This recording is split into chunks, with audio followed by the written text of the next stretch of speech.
I'm Vanessa Harding, and I'd like to welcome you on behalf of myself and my colleagues Caroline Barron and Julia Merritt to the Medieval and Tudor London seminar in this novel and expanded form. Please note that this seminar is being recorded. It will be available from the Medieval London database website about a week after the seminar. As many of you will know, the Medieval and Tudor London Seminar was founded by Caroline Barron in 1975 at the Institute of Historical Research in the University of London, and it's been running every summer term since then until now. Obviously, we were disappointed to have to cancel this year's exciting programme of seminar papers in real life. We hope to have those papers, or some of them, next year. We had already scheduled the presentations and launch of the Medieval Londoners database for this, the last meeting of the term, so we are doubly delighted to be able to host it in this way, and are very grateful indeed to Maryanne Kowaleski and her colleagues for proposing and organising this Zoominar. A good deal of work has gone into planning the Zoominar, and as well as today's speakers, who I'll introduce in a moment, I'd like to thank Fordham University, Rachel Podd at Fordham, who's sitting invisibly at her computer, though actually I think she may be in Texas, to help manage the seminar, and the volunteers who participated in the practice run on Tuesday, which I hope will have enabled us to sort out some problems. And thank you to the participants for signing up and joining in. It's very strange to be speaking to you when I can't actually see you. We sent the invitation to the Medieval and Tudor London Seminars mailing list, which I keep, and to a number of others who we thought would be interested. So if you didn't receive the first invitation directly from me, Vanessa Harding, but would like to be added to the seminar mailing list for future news and events, please can you email me after the seminar, v.harding@bbk.ac.uk, and I will add you to the list. The seminar usually meets on Thursdays at 5:15 British Standard Time from the end of April to the end of June at the Institute of Historical Research in Senate House, London. We don't yet know what will happen next year, but if you'd like to be kept informed, please ask to be added to the list. We certainly hope to keep in touch with the wider community that today's seminar has brought together. The speakers in today's seminar are, as you can see from the screen, Maryanne Kowaleski, Project Manager and Co-Editor of the Medieval Tudor London Database, and Joseph Fitzpatrick, S.J., Distinguished Professor of History and Medieval Studies at Fordham University. John McEwan, Co-Editor and Digital Advisor to the project, who is Associate Director of the St. Louis Center for Digital Humanities at St. Louis University, and Katherina Fostano, Technical Director and Contributing Editor to the project, and Visual and Digital Resources Coordinator for Art, History and Music Department and for the Centre of Medieval Studies at Fordham. And the seminar is going to run as follows. After a couple of technical points, I will hand over to Caroline Barron to say a few words of welcome, and then give the air to Maryanne Kowaleski. Maryanne will be followed by John McEwan, and John by Katherina, who will then hand back to Maryanne to sum up, and then to me again to chair the questions and discussion. Before opening the discussion, I will explain again how to ask questions. To avoid confusion, the only people you will be able to see are the chairs and speakers. Your own video feeds are disabled. We suggest that you click on View Active Speaker at the top right, so that you only get the image of the current speaker. And when he or she shares the screen and begins the PowerPoint presentation, this image will become a thumbnail, which you can drag around your screen so you can see any part of the PowerPoint slide. After the presentations, you may like to revert to being able to see all the panelists. So when it comes to questions, we ask you to use the raise hand function, which will signal to me that you want to ask a question. And I can't answer questions at the moment, but I believe Rachel is answering as many as she can while I'm speaking. So when it comes to questions for the seminar, I will take the questions in order of raised hands, and I will unmute questioners one by one. Please give your name, keep your question brief. For the most part, I think Maryanne will aim to answer them. Once you've asked your question, we will mute you to avoid audio feedback, and please lower your hand. If you want to ask another question, please raise it again. Please note that if you ask a question, your voice and your question will be recorded. And if you have any further questions, especially technical ones, or if you simply prefer not to be recorded, you can ask them via the Medieval London database website. I'm now going to give the floor to Caroline for a few minutes before we proceed with the speakers on the seminar. Caroline. Actually, Vanessa said almost everything that I thought of saying, but that's absolutely fine. We're but one. I have nothing really to say except that I thought that unfortunately we weren't going to be able to run this seminar this summer, but I reckon without the determination and perseverance and skill of Maryanne Kowaleski, who wasn't going to let a good opportunity pass. And it was her idea that we should have a meeting of the seminar in spite of the fact that we were separated by the Atlantic. And it's a tremendous triumph that she's been able to do that. And it's really a great bonus that we can all get together. And of course, it would be even better if we could meet in the Wilson room at the IHR as we normally do.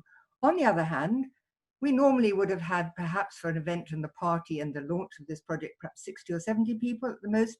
I see on my screen that we have 128 participants at the moment. So we are reaching a much wider audience, and people in Canada, of course in America, I know in Australia, and in countries in Europe and all over England. So there are some silver linings to the cloud of COVID-19, which is that more people have been able to join us to celebrate and to learn about this new project that Maryanne has put together. And I just wanted to say one thing that I've thought about in the 3 months that we've had of lockdown. I've been immensely grateful because I have a subject and something to do, an academic pursuit, which is intensely interesting and very absorbing.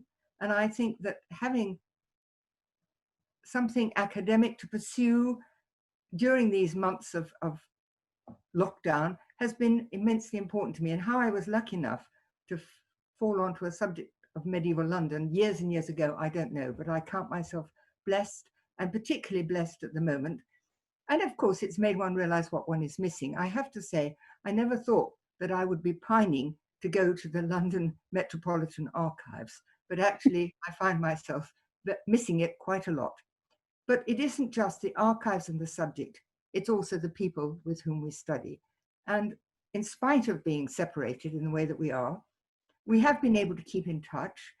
And that has meant a great deal, that we aren't studying and working alone, we're working with other enthusiasts and scholars. And I'm grateful to all of you for all the people who've shared so much information and ideas and research in the last 3 months. And I'm really looking forward to this launch and learning more about this amazing project that Maryanne has put together. Thanks. Thank you very much, Caroline. I think now, without more ado, I will hand over to Maryanne Kowaleski. There. Hi, everybody. I really wish I could be speaking to you from London itself, but this is second best. I want to thank Caroline and Vanessa, the IHR London seminar, for giving us this opportunity to introduce the new digital project. And my aim initially here is just to give you a very quick introduction to the main features of the site. Before I start the tour, however, I want to emphasize that like all digital projects, Medieval Londoners is very much a team effort. Only a group of people who bring different skills to the enterprise could have produced a multi-use site like this. It is also important to note that the project was planned from the start to offer training and experience in digital humanities, and aimed at its help to shape our team and our priorities. We are happy to welcome other new team members who want to learn new research and technical skills while working in a collaborative environment.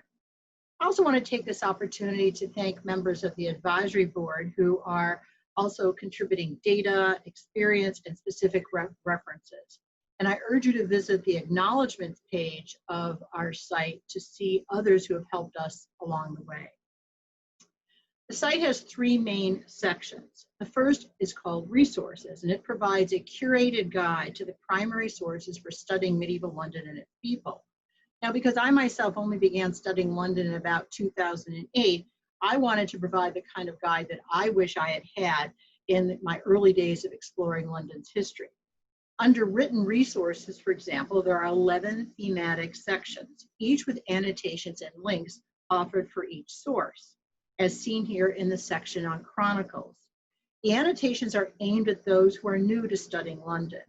Here I had in mind undergraduate and grad students in my courses on medieval London, but the annotations also provide an introduction to anyone who wants to know more about specific types of primary sources for studying London.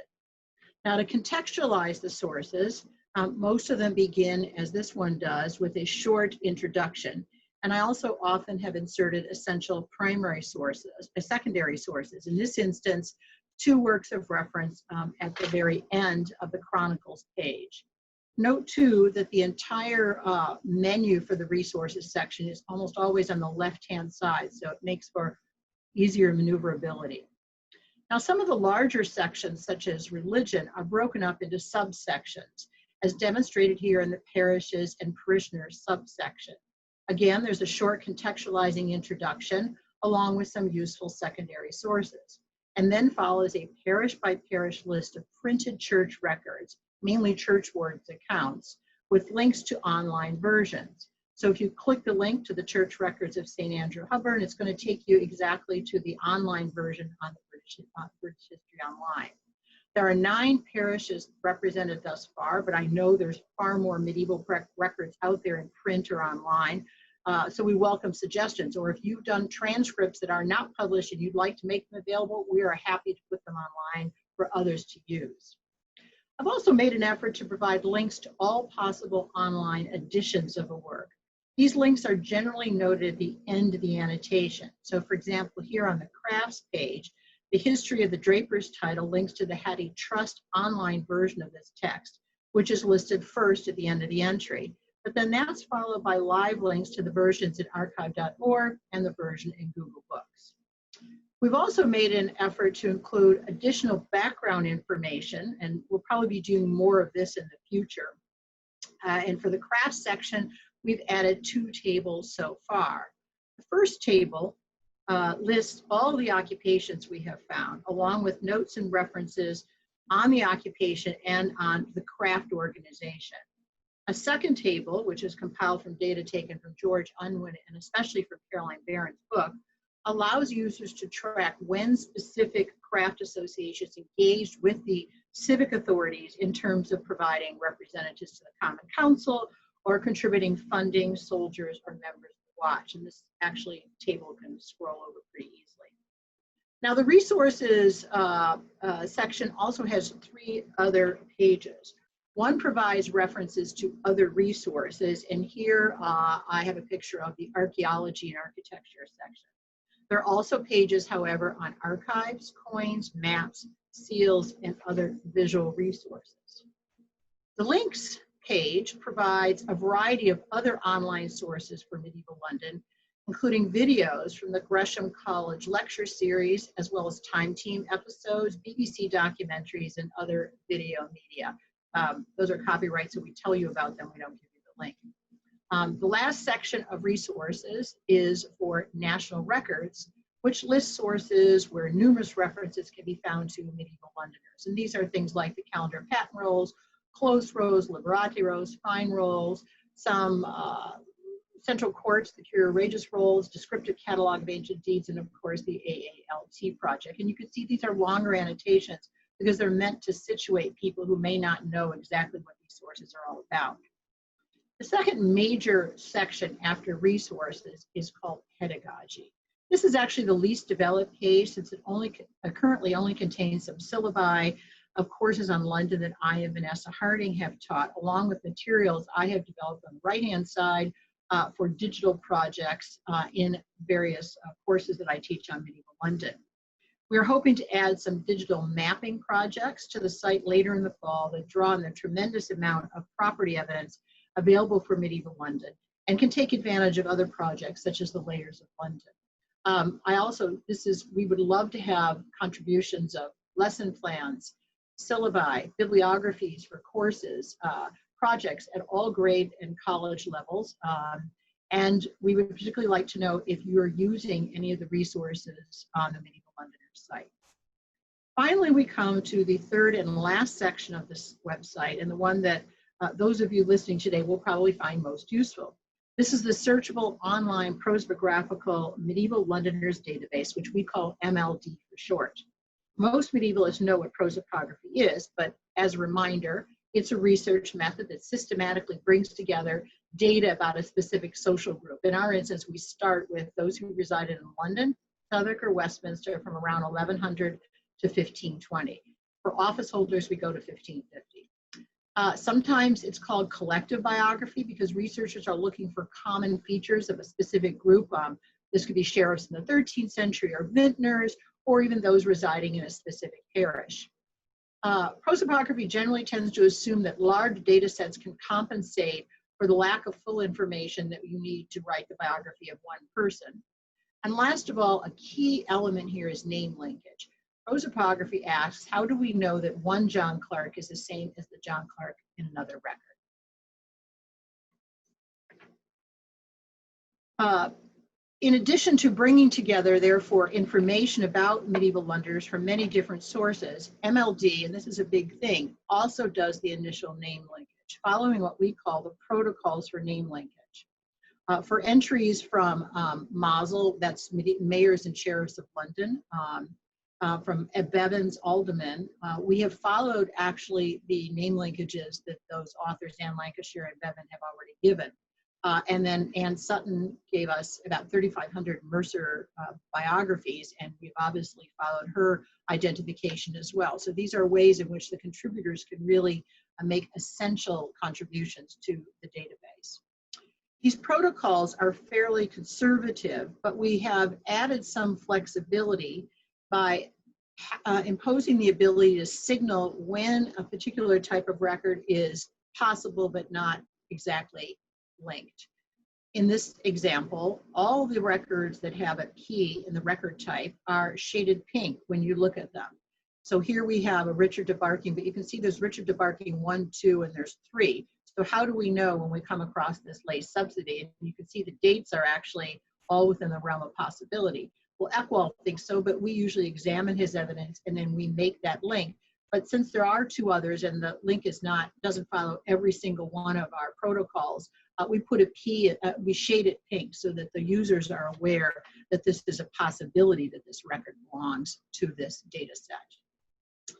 So what do we put in MLD? You can find this out by going to the What's New in MLD page on the Search Londoners menu.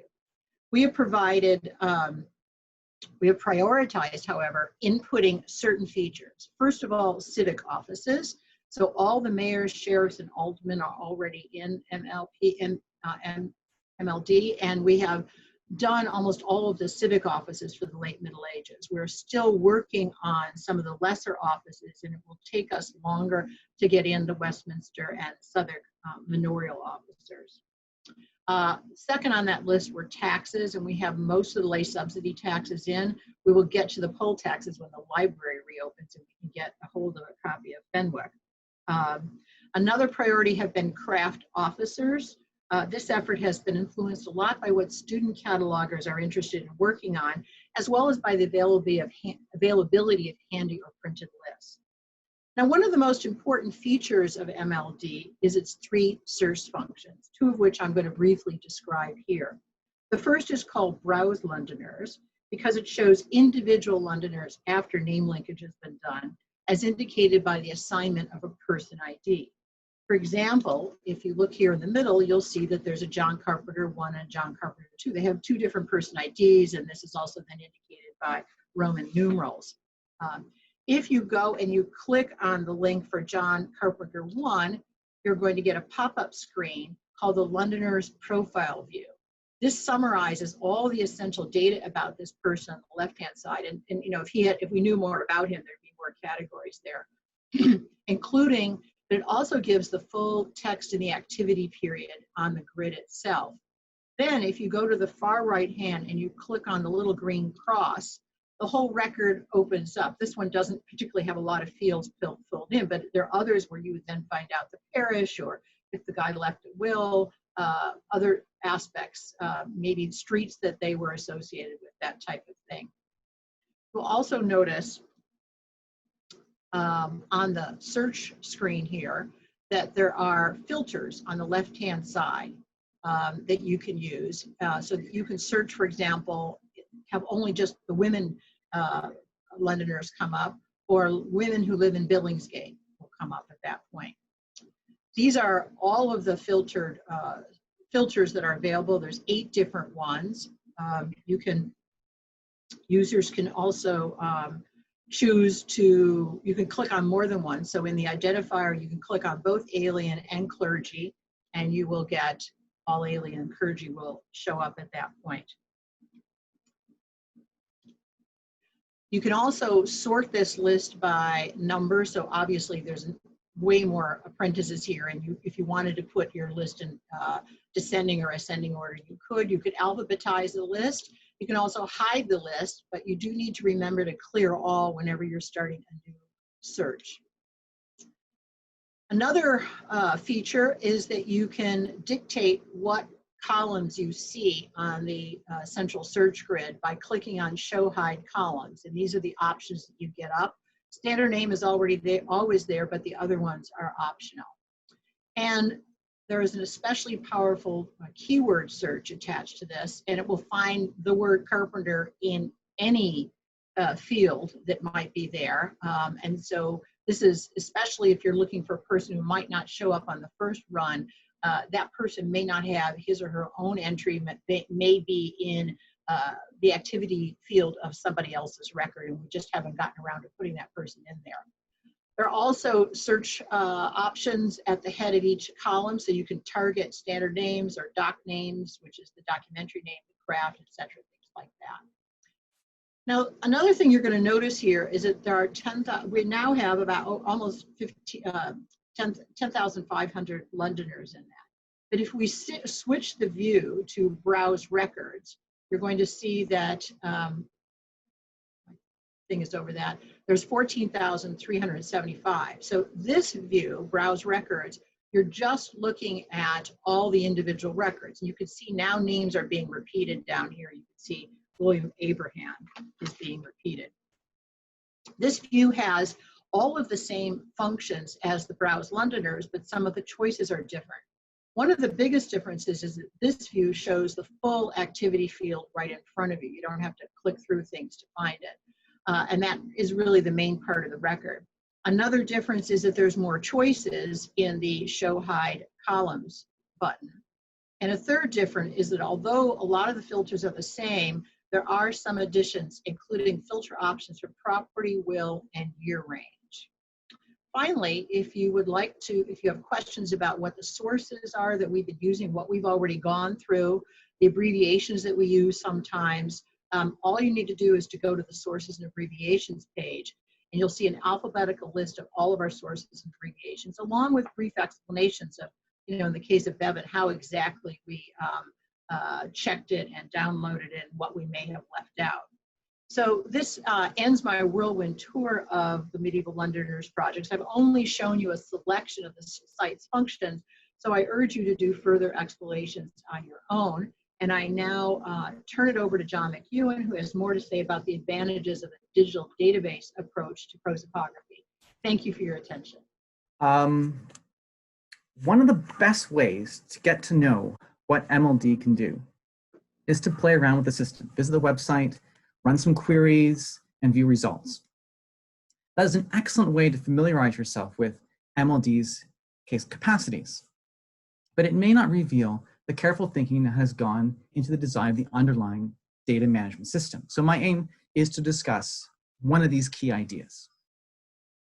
The Medieval Londoners database assembles and makes accessible a wide range of materials that contain information about the people of London. Some of these sources are additions of primary sources, such as Ekwall's work on the tax assessments, but others, such as A.B. Bevan's work on the city's aldermen, draw information from multiple sources and make complex assertions about particular people. In Bevan's case, this is what men served as aldermen, their dates of office, and what wards they held. The inclusion of both types of sources is one of the distinctive design decisions that gives the MLD its particular character. So what I would like to do is very quickly consider how the juxtaposition of these two distinct types of sources impacts users. And to investigate the question, I will focus on MLD's treatment of Bevan's list, as it is generally familiar to historians of London, and it's one of the initial sources that's available in the system. And what I'm going to suggest is that presenting sources such as Bevan's list of aldermen and primary sources such as Ekwall's edition of taxpayers together may create some challenges for certain users, but this approach will offer some important advantages overall. So, Bevan's list of aldermen is a standard reference work for historians of London. Many of you will be familiar with the printed edition, and some of you may have used the digital version, accessible through British sources online. I imagine relatively few people have visited the London Metropolitan Archives to consult some of Bevan's original research notes. They're really fun things. They remind us, sort of in the first instance, of the immense labor that goes into creating these lists of Londoners. And on your screen now, you should see one of his pages where he gives document references and the kind of information he's drawn from those. Here's a fragment of a table where he was working out the sequence of men in offices. So on the top row, there are some dates, and then the column on the far left is a bunch of names, and scribbled between in the interstices are the document references that prove that a man was active at a certain moment. Here's another interesting little fragment. He's taken an existing list of office holders, and he has started to pencil in corrections and annotations on these men. Some of these annotations represent variations in spelling that he's sort of working out as he's kind of considering it on. So these notes are fun because they tell us how much work's involved, particularly before the invention of computers, but they also expose his methodology. Bevan's list of aldermen is reliable, but he founded his work on the existing historiography, and he relied on the sources that were known to historians in the late 19th and early 20th centuries. These sources enabled him to trace the sequence of office holders back into the 13th century, but there are gaps in his knowledge of the earliest period. Subsequent historians have uncovered additional evidence, and consequently, if Bevan were revising his list today, he would undoubtedly use those sources and create a fuller list. Therefore, his work on the Aldermen of London is monumental, but it is not definitive. Historians working today need to use Bevan's list of aldermen in conjunction with these subsequent historiography. Before turning to describing how Bevan's list is presented in MLD, I wanted to illustrate how lists of Londoners, such as Bevan's, shape the historiography to underline their importance. For example, Gwyn Williams's account of London in the 13th century is a classic work. Williams used Bevan's list to identify men who participated in civic governance. Williams then prepared biographies of these men and sets out his key conclusions here in a table. So I've just sort of scribbled in the PowerPoint what the various columns represent, just the first 5 of those. They're each a temporal period, and the numbers represent how many aldermen he found became active in that period. If you go down to the bottom there, total number of aldermen, you can see that he knew about 33 for the pre-1230 period, and then for about each subsequent decade, he knew a certain number. Now, based on this data, Williams then argues that during the early to mid 13th century, the city was governed by what he describes as a tightly knit cluster of aldermanic dynasties. This idea is really fundamental to Williams's understanding of the history of 13th century London, and he explores its implications in his scholarship. Yet, as I've already mentioned, Beevan's list of 13th century aldermen is not exhaustive, and Beevan overlooks some office holders. Consequently, we now know that the numbers in this table do not represent the full account of the available evidence. Can Williams's thesis be sustained given the additional evidence? Well, historians will have to complete biographies of these men that Williams overlooked.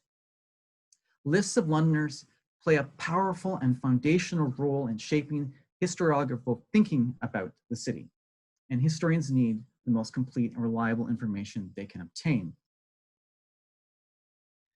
Although historians need the best available information, the way in which we have shared our information about Londoners in the past has largely been in the form of printed works. Printed materials have many advantages. They are stable and enduring. Today, many of us have copies of Beevan's book, for example, even though it's more than a century old.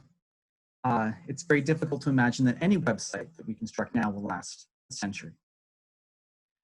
But yet, printed sources also have problems. They fix information into a particular sequence that limits how it can be searched. Perhaps more importantly, printed works are difficult to revise or amend. Nonetheless, the documentation for medieval London is exceptionally rich, and in practice, it is difficult for any one researcher, or even a team of researchers, to cover all the sources systematically. Printed reference work for topics where knowledge can improve over time have deficiencies. Digital formats promise a solution. Digital reference works are easy to amend and extend, and MLD is designed to enable us to incrementally improve our understanding of London's people. A good example is the very first entry in the system, for Jean de Amatier, here on your screen, which gathers information from Beevan, from Ackwall, from Mosel, and assembles it all in a single place. Users can compare and contrast them, and thereby construct a biography. Although this might seem like a simple convenience, it enables historians to accelerate their research work, which is critical for studying large groups of people. Without such a tool, it becomes prohibitively time-consuming to study large groups. Nonetheless, the most important consideration here is that as scholars gather more information about particular people, that data can be added into the system, so the entry in MLD can gradually become fuller and more complete. As work on the MLD proceeds, the portion of these entries for individual people, where the items of information are drawn from primary sources, in contrast to those from works such as Beevan, will steadily increase. For example, we are working on adding in data from the London Record Society volume on the seals used by Londoners, to give one complex example we have. Just imagine what an entry for a man such as Simon, son of Mary, might look like if we included the information from Beevan, from Mosel, from Baron, and from the London Seals volume. That seals information would add information about Simon's name, family relationships, religious devotions, to the existing information about his office hold. Over time, the resources available through the MLD will only become richer, enable us to make more confident, nuanced, and faceted assertions about particular people and groups of people. Yet we should not lose sight of important milestones in historiography, such as Beevan's list of aldermen, that represent stages in the development of our thinking. So to conclude, at the moment, the juxtaposition of primary sources such as Ackwall's work on tax editions, together with sources that gather information from various primary sources to make assertions about particular people, such as Beevan's list of aldermen, might seem curious. How Beevan's list is presented in MLD is different from how it is presented in his original edition, where it is contextualized with information about his methodology and other related people. It's important not to minimize the cost of that loss, but it must be weighed against the benefits of the new context that MLD provides. MLD offers Beevan's assertions about individuals together with statements from later lists and further primary sources, some of which have come to scholarly attention since Beevan worked. That form reflects one of the ways in which prosopographical research has progressed in the past. Beevan himself founded his work on the historiography, adding to the existing knowledge and extending it where he could. The difference is that MLD shifts that process from being the work of an individual scholar laboring in isolation to more of a collective and public endeavor, like Beevan's research notes, which are now available to the public in the London Metropolitan Archives, MLD makes the process of gathering information public. With MLD, we can all participate and work in parallel. MLD, through its design, aims to enable us to share discoveries of new information and to draw attention to them, and thus gradually, over time, increase our knowledge of the people of medieval London. Thank you. And now I'll hand over to Katherina, who will tell us about publishing a semantic digital prosopographical database. Thank you all for being here today, and thank you to Maryanne for providing me with the opportunity to collaborate on this digital project. It has been a tremendous learning experience for everybody involved in its development. We started the technical side of this project just under 2 years ago with the following aims in mind: to serve scholars with a standardized data set that could support prosopographical studies of our targeted group of medieval Londoners.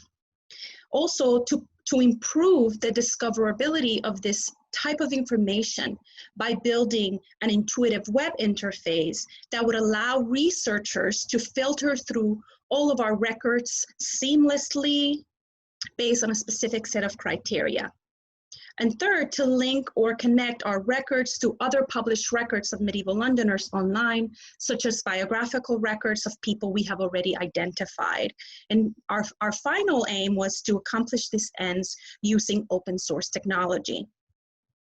Now, with the help of students and the incredible support of our institutional IT, we have been able to harvest, standardize, and publish over 14,000 records for over 10,000 identified Londoners. Today, my presentation will focus on the technology we adapted and developed to ensure that Medieval Londoner is an interoperable database optimal for the semantic web. Interoperable being the key word here. We did not want our data to live in a silo. We wanted it to be accessible to all online. And in order to facilitate this seamless interchange of information, we needed our data to be structured and published in a way that both machines and users could understand it. This push for interoperability between computer systems is the guiding principle behind what we call the semantic web. The semantic web calls for information and data published online to be created in a standardized manner, better enabling computers and users to work in cooperation. To accomplish this, computer and information scientists have conceptualized and developed a framework for describing, expressing, sharing, and connecting pieces of data, information, and knowledge on the web.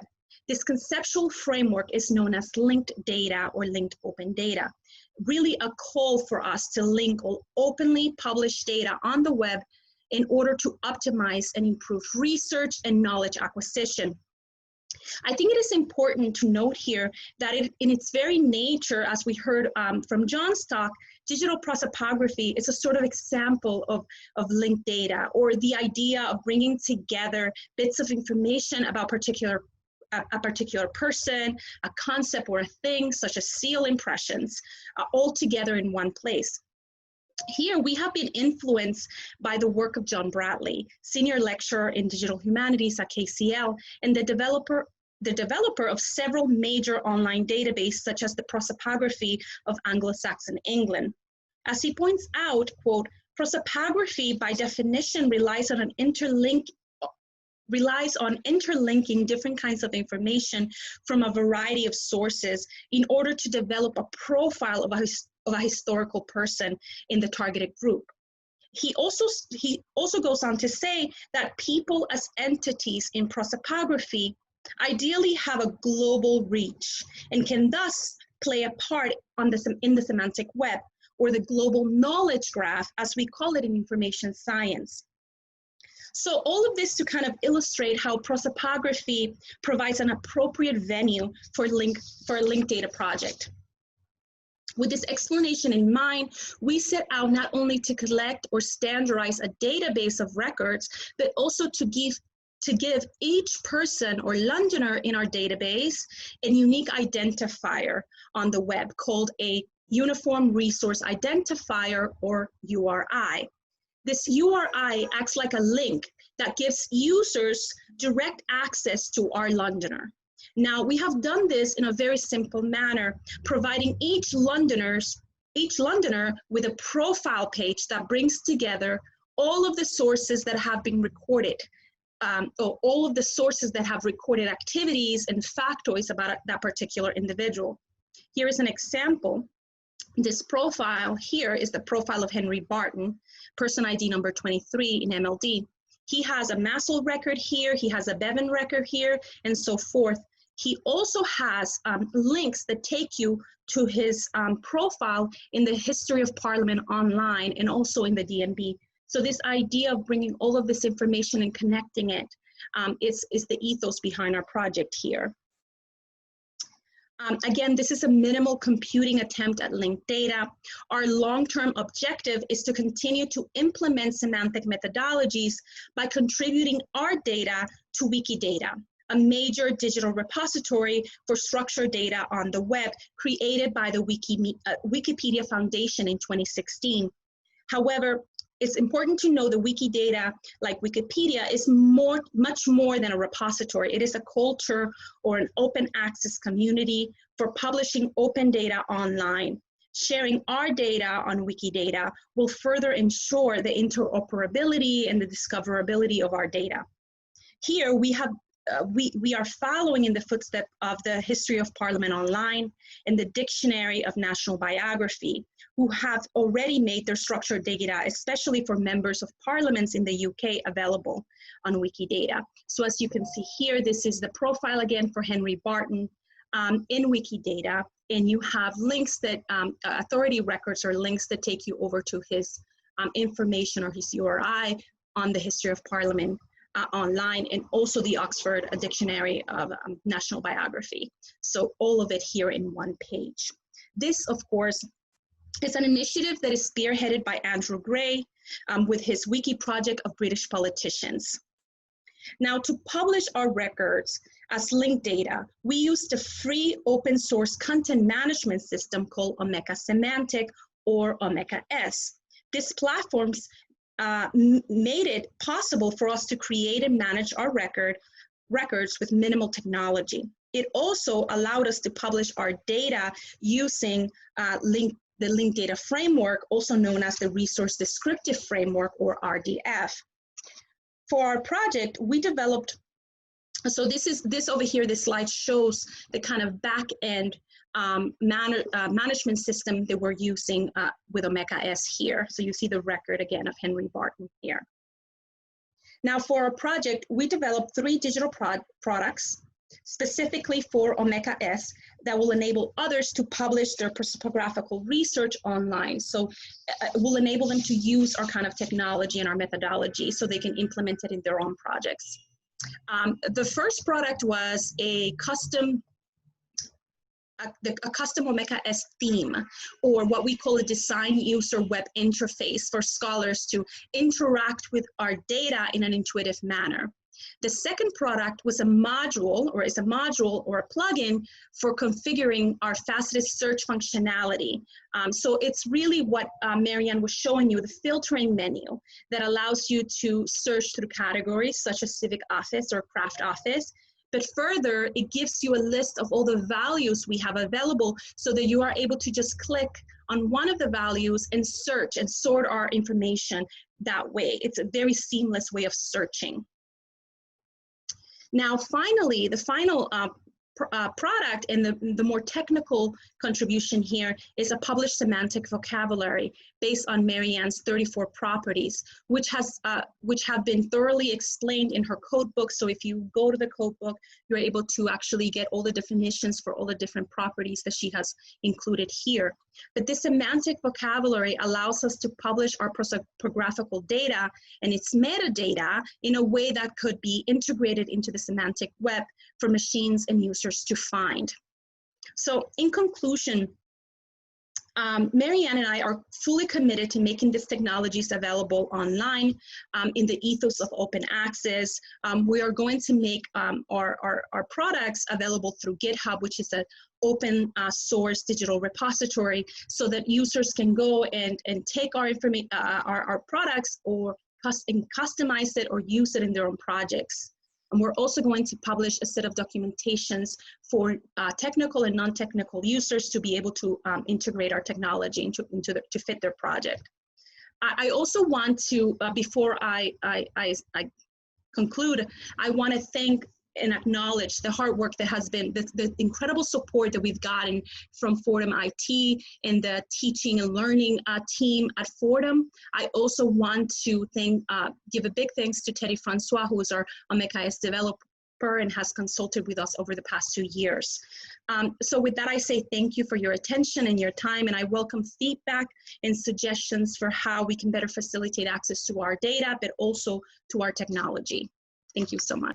So I've given you the introduction here in which I was talking about how much we're going to be relying on contributions because this is a big collaborative project. And really, not only did we envision from the beginning that we would rely very heavily on contributions, but the project was also planned from the beginning to provide digital training and experience for students who are able to make a variety of contributions to the project or simply use the resources and the database in their own courses and in their own research. And we've already had this experience. We therefore wanted to keep data entry as simple as possible so that students and other researchers with little digital experience can participate in helping to structure the data. Now, digital humanities work by definition is collaborative. No digital project can be built without or succeed without input of many minds, many hands. And the collaborative aspect of digital work is, for me at least, one of the most rewarding features of these projects, not least because of the teaching and the learning environment that it provides for all involved. And this includes project managers like myself, but also in contributors such as yourselves. Now, the Medieval Londoners project relies almost solely on volunteer labor. We have no paid staff. We did receive some funding from Fordham IP to hire someone, this is Teddy Francois, to do the PHP coding we needed to produce the search formats for Browse Londoners and Browse Records. And Fordham IT has heroically stepped in several times to help us out with server and software issues. But otherwise, almost all the work on the project has been done on a volunteer basis, although we are looking forward to providing some student internships for course credit in the coming years. Now, the low cost and collaborative nature of Medieval Londoners, the Medieval Londoners project, means that we welcome, in fact, we even depend upon contributions of data from other scholars. So if you want to contribute data, you can either go to the Contact Us page, which is pictured right here, and send us an email with your offer and any other questions you may have. Or you can just write directly to me or to John McEwan, especially if your data is focused on the 12th and the 13th century.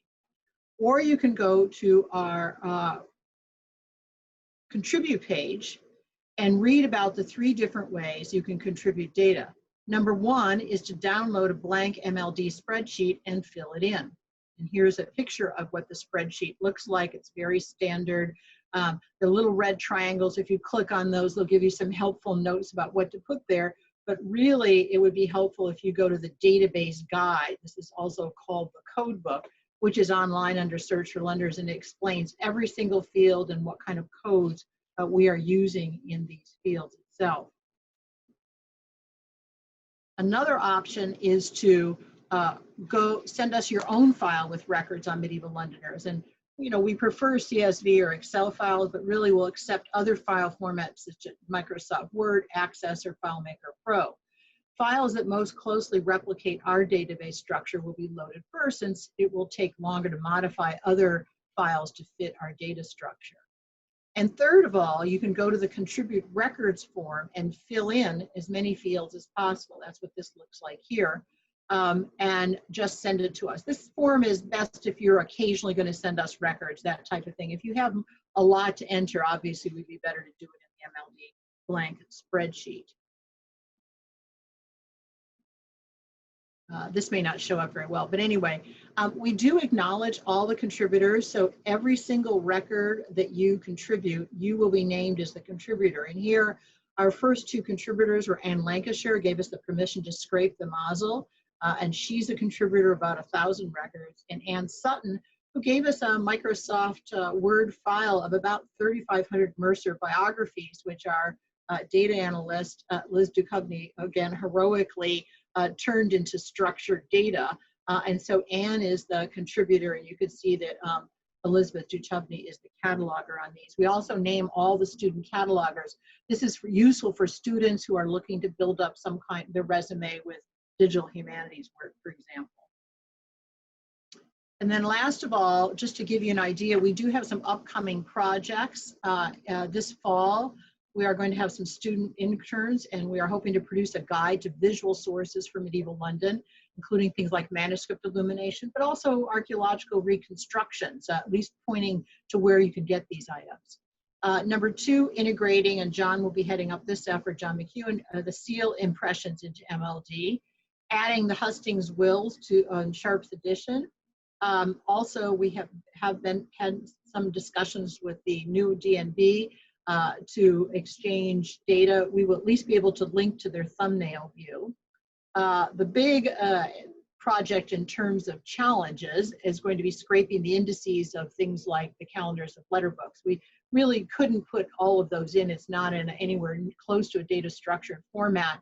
But if we could put the names in the indices in MLD, that would go some ways towards consolidating all that information.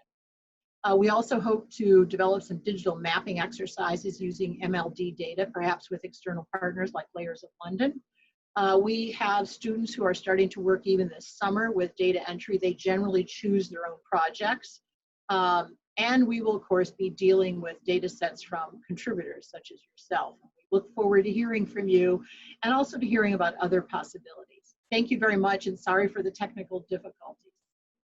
Thank you, Maryanne. And let's see if we can manage the questions. I'm sorry about those problems that we had. I hope we can now move forward. What you need to do, just to remind you, please use the raise the blue hand function, and that will signal to me, and I can see that lots of you are doing it. It brings you up in order, and I will take you in order. When you take the question, when you answer, please could you give your name and ask a question, preferably a fairly brief one, succinct one. And then after you've asked it, we will mute you again to avoid audio feedback, and we will also lower your hand. If you want to ask a second question, please raise your hand again. So may I start by saying, Martha Carlin, would you be able to speak? Martha. Didn't have a question about any of the presentations, but I thought they were wonderful. Many thanks to all who presented, and many congratulations to you all, and especially to Maryanne on this fabulous project. Thank you. Jackson, sorry, I can't now see your name. Jackson hello. Yes, yeah. It's Jackson Armstrong here. Vanessa, thank you. Can I just echo everything that Martha said? What a delight to see this project and to hear from all of the contributors today. You should all be delighted with what you've achieved, both to date, but also the promise in what you've set up here for the future. So well done. My question is one which follows on in many ways from Maryanne's comments. Just at the end there about the process of incorporating contributions. And I think, you know, that's one of the real strengths of what you offer here is something which is open and is drawing in contributions. But that brings the challenge of quality control. And I would love to hear how you're approaching the challenges around quality control. Thank you very much. We do, at Katherina's insistence, we have a data curation plan that sets out workflow, and I'm very glad that she made us write that down. And it evolves. I mean, we're probably on the 10th or 11th version by now, but that includes various checking places. And over time, some team members have stepped up in terms of especially offering these types of quality control checks. We do audits on the material that we load all the time. I mean, inevitably, there are people that do manual entry, and we also do electronic entry. Either way, there's going to be problems. You have to constantly check, and that is built into the project. Now, so far, we've been lucky because when you have somebody like Ann Sutton donating the evidence on Mercer's, I mean, no one would dare I mean, she's the acknowledged expert on the Mercer. So of course, we're happy to accept her identifications. And it's interesting that if you look at, because we replicate exactly what she put in, if you look at her entries in MLD, you'll see sometimes there's capital letters and question marks. In other words, we keep the questions and comments that the people who make the contributions offer, because we want you to see their process of thinking at the same time. So we think that's a helpful aspect of the project as well. The other thing is that if you find things that are wrong, there's a pretty easy contact us form, and we will go in and check it. I mean, we probably will miss things. And we also, as John points out, it's the fluidity and constant changing that's really one of the main values of MLD.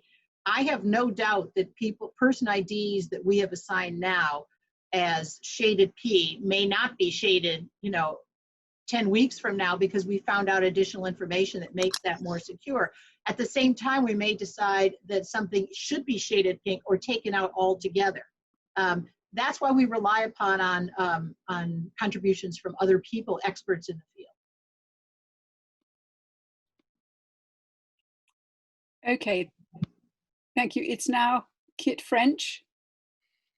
Hi, thank you so much for this. This is exciting. So my question is about spouses in your prosopography. You don't have a place to identify a spouse. Right, so we have discussed this. I mean, one of our catalogers, actually Grace Campagna, who started as an undergraduate and did merchant tailor widows and daughters, her work really made us confront this. And in the end, what we decided to do is to adopt, Ann Sutton's solution to how we label, what kind of names we have, standard names we apply to women. So you will go through and you will see that if there's a London widow who's been married 3 times, all 3 of her names will appear separated by dashes in chronological order. And if we know her maiden name comes first, and she will appear under all of those. You can search and find her under any of those names. You can also search on women. What you couldn't at one fell swoop find just all the husbands. I mean, we couldn't do that. I mean, we had to have some limits, but especially in terms of women, you can find widows. You should be able to, in the entries, to find out, if we know it, how many times they've been married and what their maiden name might be. But you've made a specific decision not to tell who the wives are of the men, if you know, if that information is known. No, absolutely. If we know who the wife is, it's going to be in the, absolutely. It's going to be in the activity period, and in almost all instances, she will have her own record and her own record ID. I mean, person ID. No, absolutely. Kit, no, of course the women are in there.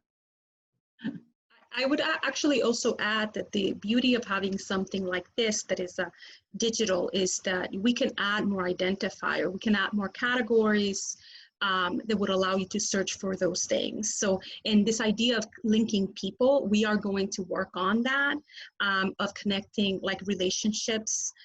We are going to be working on that. So that's something to look forward to in the future, but we are going to attempt to do those kind of network relationship kind of connections. Thank you, Katherina. Caroline Metcalf. Sorry. Hello, thank you very much, all of you, all of the speakers, and for everyone putting work into this. I was wondering about these spellings, which can be very erratic, lots of different variations, E's on the end and that kind of thing. What are you doing? Are you standardizing spellings? Absolutely. And because we started with Bevan, we're ending up with a lot of Bevan's standardization, certainly for civic office holders, and Mazel generally follows Bevan's.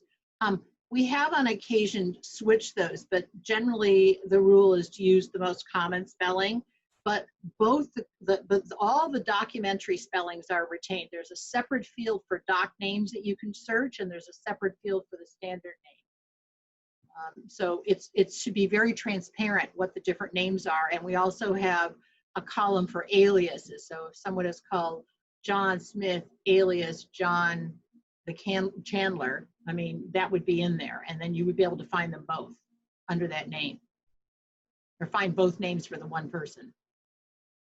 Okay, thank you. Kristen Mapes.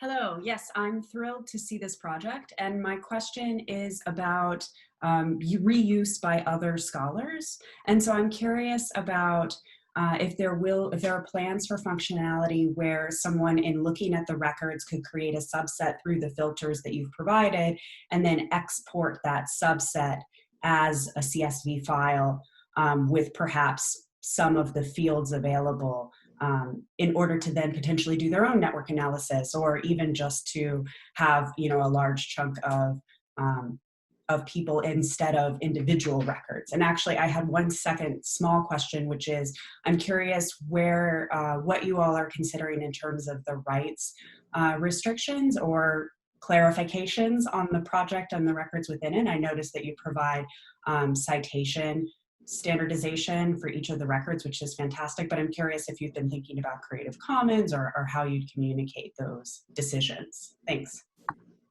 Katherina, do you want to take that? Yeah, I actually want to say that one of the reasons why we decided to use a platform like Omeka is because it had this functionality of being able to export the records. As of right now, what we have available is that in the profile of the Londoner, which is this kind of aggregated view of the person with all of the additional records available for that individual, you can actually click on a thing called print and print all of the records as a PDF file. Now, we are looking to allow for people to be able to do a CSV export of that data, but we want to kind of limit things for now. For now, we want to limit the quantity of records that are going to be exported, just because of different reasons, but we will look into doing that. And of course, if anybody wants all of the records, they can always contact us through the contact page, and we will make them available to you. So that is an option. Now, in terms of the copyright, a lot of our records that we have taken in have been contributions. We have worked in partnership with the BHO Online, and they've made records available to us, with different scholars who've made records available to us, and we've made a point of really articulating that in our documentation and our citation. But we are very careful in terms of copyright to ensure that we are, like, for example, the Oxford Dictionary of National Biography, some of them, some of the records we can link to, right? Because they're behind walls, access walls. So we might give you the information that there is a biographical record there, but we might not give you the direct link. But the idea is that a lot of those records are now being made available through WikiLink, through Wikidata. So if they are there, we are going to be able to link like that. Hopefully that answers your question. Okay, thank you. Justin Coulson. Hi there. It might be a bit unfair. Can you hear me okay? Yeah. Might be a little unfair to ask a question considering Maryanne's asked me to join the editorial board. That's two slight questions. Drawing on from Kit's point about spouses, that actually raises a more general point about relationships and the structure of the database in that regard. And I know when I've looked at kind of exploring doing something like this myself, I looked at graph databases as a way to capture relationships as well as individuals. So have you got any strategy going forward to do that? And the other question is, as the scale of the data that you've got grows, you'll end up with more duplicates of names. And it looks like you've got a manual process to sort of John Carpenter 1, John Carpenter 2.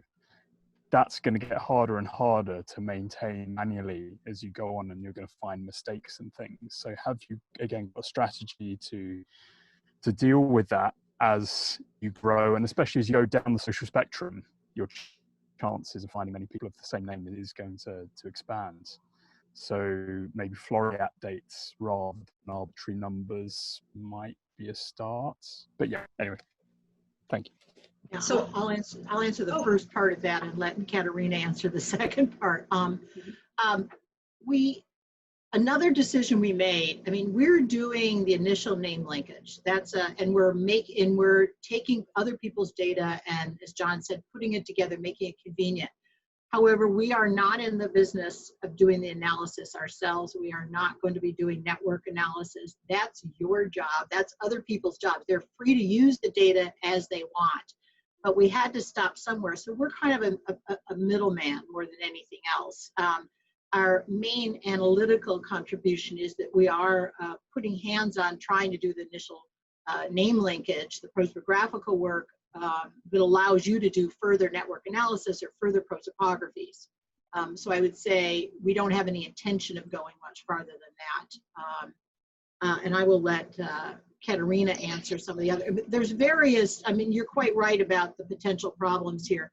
We have recognized some of that, and you know, frankly, we've come across these problems and we usually figure out some kind of solution when we put our heads together about it.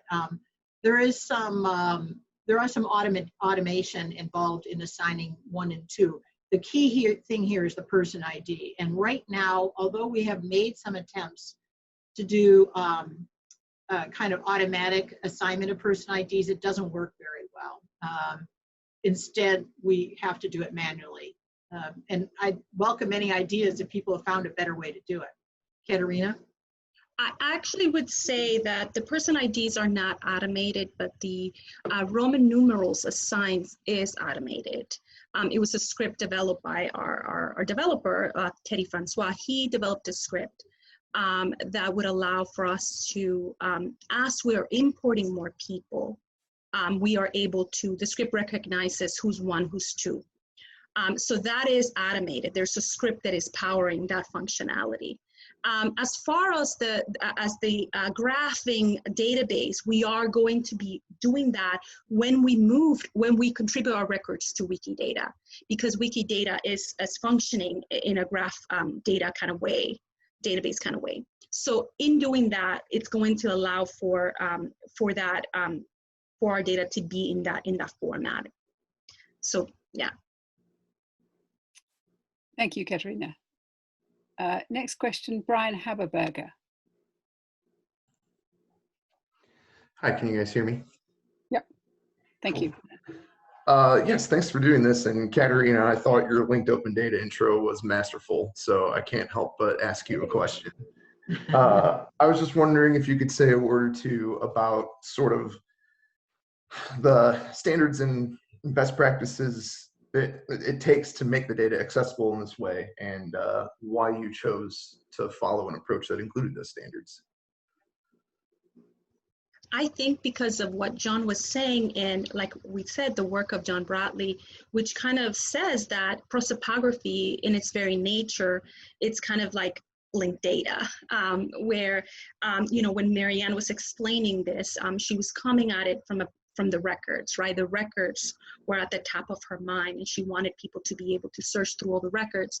But what we notice is that all of these records coming together, right, through a person ID kind of create a profile of an individual, right? And this is essentially what linked data is trying to achieve, right, is to give you more information and to allow for computers and systems to be able to show you this profile in a way that you can understand it, but that the computer can also understand it to better serve you your needs. So I think that that's why we said this has to be done in this manner, and why we use OmecaS, which makes it simple. I mean, it is really complicated, this concept of standardizing all of this information in this, you know, using this framework. But I think, you know, Omeka makes it easier for us to do this, at least to structure the information this way, and then integrate it into a systems like Wikidata so that it could be grafted in to the knowledge graph or the semantic web that way. So essentially, this is why we did it this way. Yeah, I think oftentimes in this area, the software never, you know, does your research for you or solves your problem. It makes it so that you can do more work, and that the scholars can do more work. And I think you did a great job with the setup. So thank you. Thank you, Brian. Thank you. The next question is from Sheila Sweetenberg.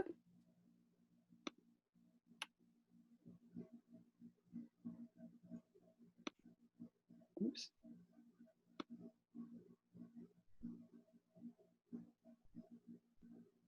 Right, can you hear me? Sheila. Yeah, Yeah, we all can right. now. Thank you. Excellent. Fascinating. Again, I'm afraid I'm sort of going to follow on from Justin. I'm thinking about coming down the social scale and issues about how sort of secure surnames actually are. I mean, I know you talked about the fact of aliases, but quite often they don't actually say, you know, alias whatever. It's only because you can actually look at records sequentially that you can begin to sort of put these people together. I'm wondering how you're going to sort of deal with that side of things for those that say are not the alderman, but are further down the social scale. Absolutely, it's going to be a huge problem. We're already confronting it. Common, names, common names. I mean, I was surprised there was only 2 John Carpenters already, because that's the kind of name you're going to find a lot more of. And it will be a problem. We have talked about, especially when we're, let's say, if we do get around to scraping the indices of the letter books, then there's going to be, thousands and thousands and thousands of names who we can't go back and look at their entry in the letter books every time to figure out who they are. How are we going to deal with this? And we have several solutions that we're coming up with. Our main aim here is to present the data to everybody else, not to do the analysis. So it may be, Sheila, that all we can do for those instances is put the name and the situation and the date for that particular person, the umpteen number of John Clarks or John Carpenters, and users themselves. It's as if you would find all these different people. We're providing the convenience of putting them together for you and listing the source and showing usually things like dates and different spellings of their names. But I think that the limit will be we cannot possibly link every single one of these people as we go further down the social ladder. That's one of the reasons we stopped. We started with the people at the top because we knew that they would be easier to do. Okay, thank you very much. Thank you, Maryanne. The next question is Vanessa King.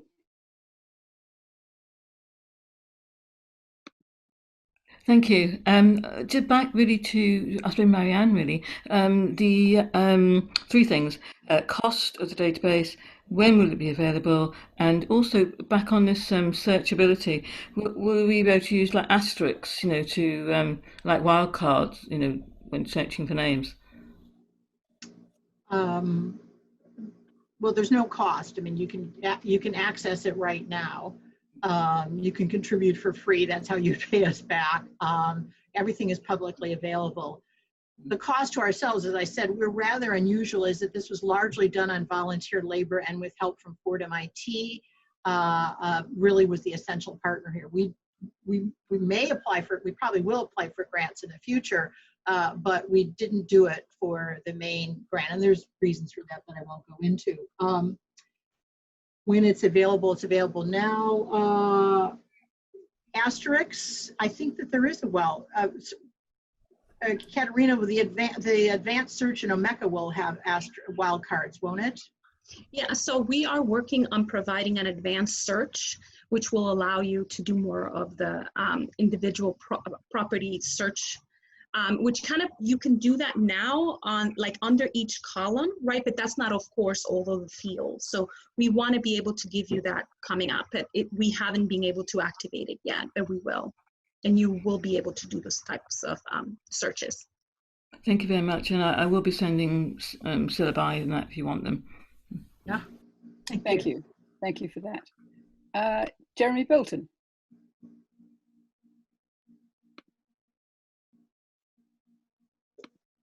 Sorry, Jeremy.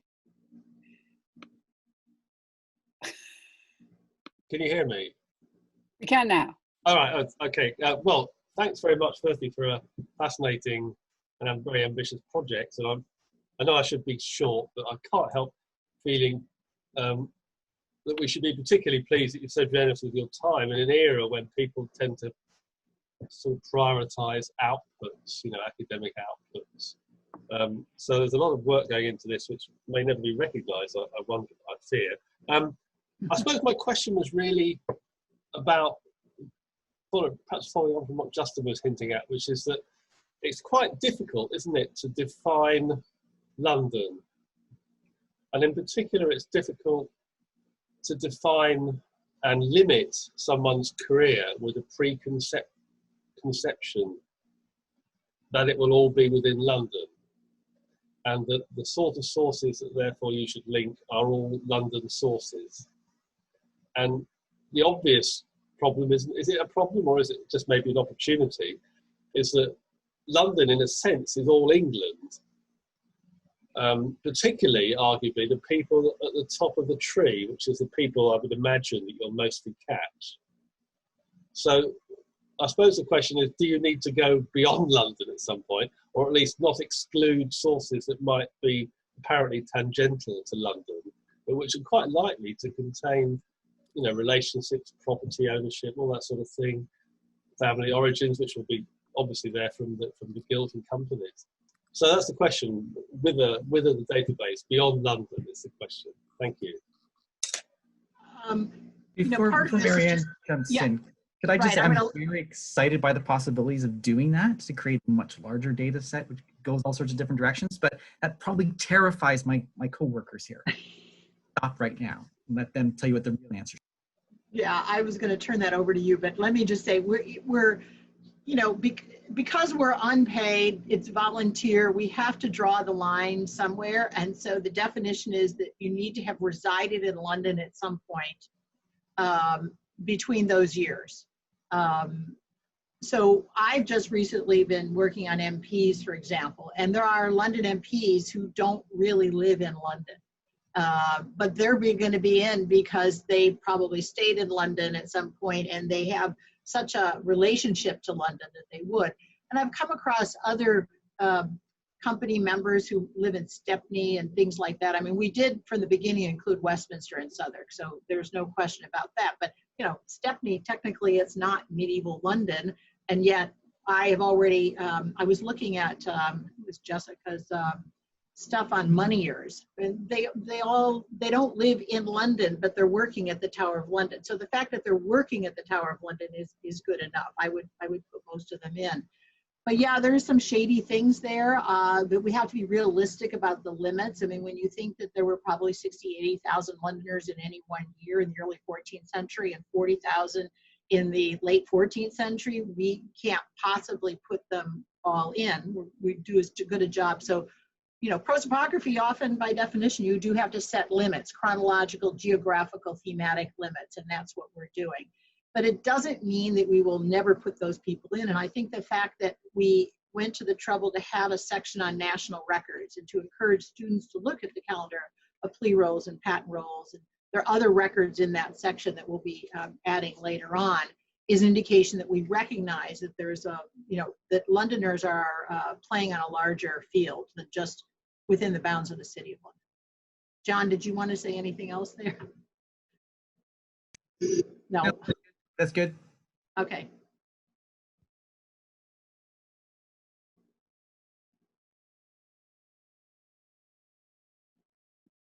Apologies, I muted myself. It's now Olivia Benowitz.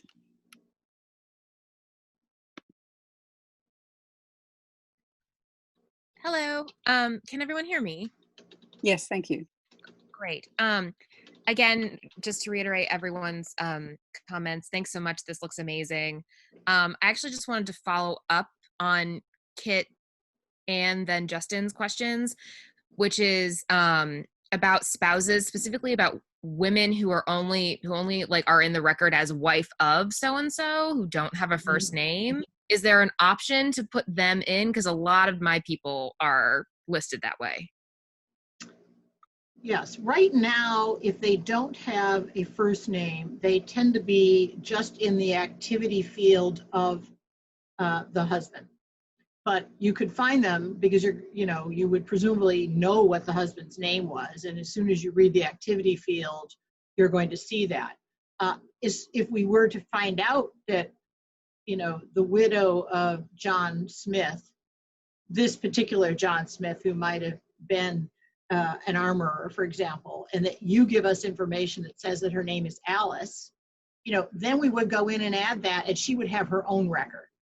But otherwise, Okay. she's probably going to show up in the activity field. You can still find her, but she's not going to have her own person ID necessarily. But if she was Alice, widow of John Smith, yes, she would have her own person ID. Okay, great. Thank you so much. Thank you. I think we have a couple more questions, and then perhaps I'll give Maryanne another final summing up. Ariana Ellis. Can you hear me? Yes, we can. Thank you. Oh, perfect. Thank you so much. The site is amazing. I was kind of playing around with it while I was listening and watching your presentations, and it's absolutely fabulous, just incredibly user-friendly. I have a very technical question. I'm curious about your experience with Omeka S, because Omeka is a wonderful resource, but my experience with it over the last few years is that it doesn't allow for any kind of backup. So in case there's a technical glitch, I have lost data before and had to kind of re-input everything. I was wondering if Omeka S either allowed for a backup, or if you're using a different program to make that backup happen, or what you were doing with that. Katherina. Well, we have an incredible, our technical IT does backups of our site. So we don't really have to deal with backing up the content, although we always, we have the content store in a table, right? Because this is a very simple, we have a very simple scheme structure, and we keep it in a table always. The content is always backed up. But in terms of the actual website, you know, our server, we host our website currently with a hosting service called Reclaim, and they do backups. And before that we had another one, but they do those automatic backups, and that helps. So our institutional IT takes care of that. So we're very lucky that our technology is hosted there. But I mean, if you are doing your own project, it's always good to use these hosting services that will provide this kind of backup functionality for you. But that's the way that we've been doing this. And Omeka S allows for you to do those types of backups. The same thing with Omeka Classic as well. So I wonder if it's more about the server space where you're hosting that is preventing you from doing these backups. But again, the content is always backed up.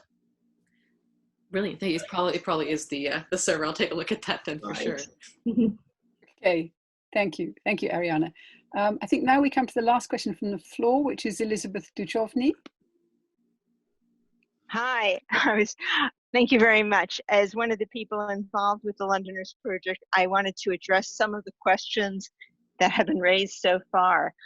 First of all, I wanted to just say about the spouses, it's very much a work in progress, so that you will probably all pick up on the fact that many, if not most of the spouses have not yet had their individual records added yet. So, you know, we are in the process of adding the spouse records. The other matter is that a lot of the person ID assignments that I am now doing with name linkage is, if not automated fully, it's at least assisted by automated tools. And this is increasing the more records that we have in the database. For example, we can take the entries such as the ones from Equal's taxes and promote the fact that he, in his notes, picked out the fact that some of the individuals who paid their taxes in 1319 also appear in the 1322 tax roll, so that when we entered 1332, so that when we entered the 1332 taxpayers, I could automate the search through the Equal records we already had and automatically assign the person IDs already in the system to those taxpayers that Equal had indicated. So although most of the labor of person ID name linkage is still going to be, you know, brute force, human driven, we can more and more bootstrap our way to using automation to facilitate that process. And as far as adding people outside of London, you know, that's something that's naturally occurring. For instance, in the enormous collection that we have, thanks to Anne Sutton of the Mercers, you know, many of these people, as she indicates, are from other places, such as Norfolk. And they are then affiliated to London and accepted into the craft in London, but they are originally from other places or from abroad. And so London becomes this hub of activity. And we also have Londoners who have associations to other places, such as the people who are wardens of the fairs outside of London. So again, it's kind of like the center of a web, but London is the base, and then we are naturally ending up with individuals throughout England and throughout Europe. So that's what I wanted to say. Thank you very much, Elizabeth. Caroline has a question now. Caroline Barron. Right. My question really is to ask Maryanne and her team whether they're going to include clergy, because it's what you've spoken about so far is almost entirely secular people. I was wondering whether you were, for example, going to put the information in Hennessy of the people who held the livings in London, or the material in Alison McCarty's book on the church in the 1370s, or Virginia Davis's database on ordinations. So I just wondered where the clergy fitted into this picture of Londoners. Absolutely, there is some clergy in there already. You can see that if you click on identifier, there's a way to find clergy. And if you look at occupations, things like archdeacon and vicar show up, priors of hospitals. I personally would like to certainly put the heads of all the religious hospitals in.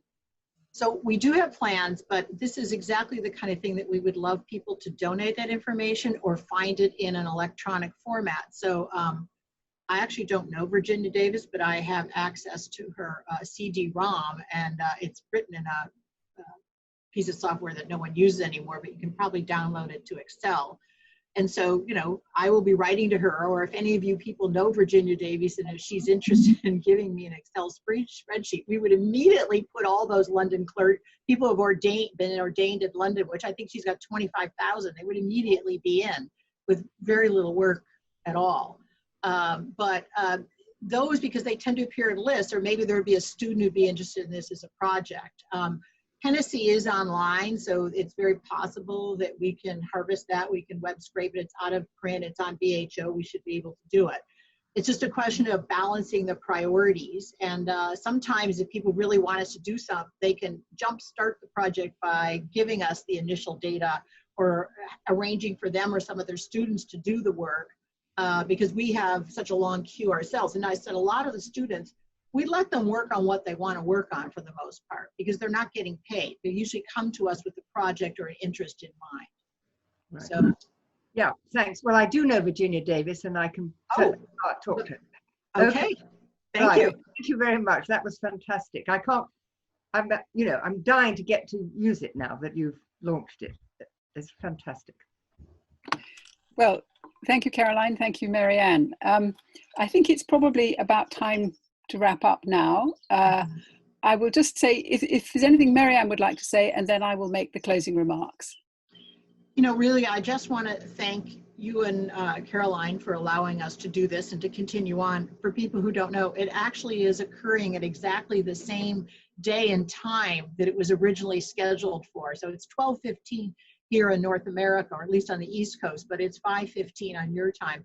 It's too bad we can't all go for a drink in the common room after this. That's the one problem. And I would also want to conclude just by thanking the whole team. I mean, Katherina and John, obviously, Liz, who you just heard from, but the rest of the team, Christy Olick, Rachel Pod, who's been behind the scenes, Grace Campagna, David Howes, and some newer members of the team who are just starting work this summer and will be starting in the fall. I mean, the more the merrier. This is very much a collaborative project, and that's one of the. I think it's better for that, for the collaboration that's going on. So thank you to all of you, and I look forward to your comments and contributions. Thank you again, Maryanne, and thank you to the whole team who's been working on this and for making freely available to us such an extraordinary resource. you know, those of us, as Caroline said at the beginning, who've chosen medieval London, or in my case, medieval and early modern London, as their field of study, are enormously enriched by what you've been doing. As Maryanne said, we would normally wind up the seminar, and particularly the last seminar, by having a party and having a drink. And I'm sorry that we can't offer that to you now. I do hope that in a year's time, we will be meeting again in person as well as online, but we will seek ways in which we can maintain this online presence for the future. And thank you all for joining us. Do use the database, do email them, do overwhelm them with your data and the things, and it will simply multiply the value of what's available to all of us. So thank you all very much, and hope to see you in person sometime. Thank you.